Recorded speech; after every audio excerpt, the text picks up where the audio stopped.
মার্কিন বাণিজ্য বাজারে বাংলাদেশের পোশাক ও অন্যান্য রপ্তানি পণ্যের জন্য এলো বড় স্বস্তির খবর। নতুন বাণিজ্যিক শুল্ক ব্যবস্থায় সর্বনিম্ন শুল্ক হারের তালিকায় জায়গা করে নিয়েছে বাংলাদেশ।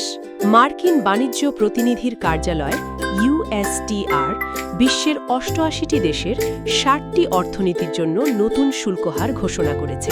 এর মধ্যে মাত্র ১৭টি দেশ পেয়েছে সর্বনিম্ন ১০% অতিরিক্ত শুল্কের সুবিধা, যার অন্যতম বাংলাদেশ। পোশাক রপ্তানিতে বাংলাদেশের প্রধান প্রতিদ্বন্দ্বী দেশ চীন, ভিয়েতনাম ও থাইল্যান্ডের উপর সর্বোচ্চ ১২.৫% শুল্ক আরোপ করা হয়েছে।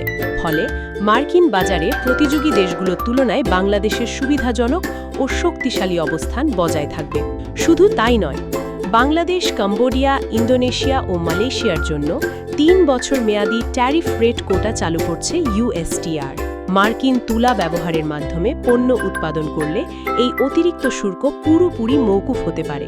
পররাষ্ট্র মন্ত্রণালয় জানিয়েছে, আন্তর্জাতিক শ্রমমান বজায় রেখে ও টেকসই প্রবৃদ্ধি নিশ্চিত করতে আন্তর্জাতিক সহযোগীদের সঙ্গে কাজ চালিয়ে যাচ্ছে সরকার। মার্কিন নতুন এই নীতি বাংলাদেশের রপ্তানি খাতে সৃষ্টি করবে নতুন গতি।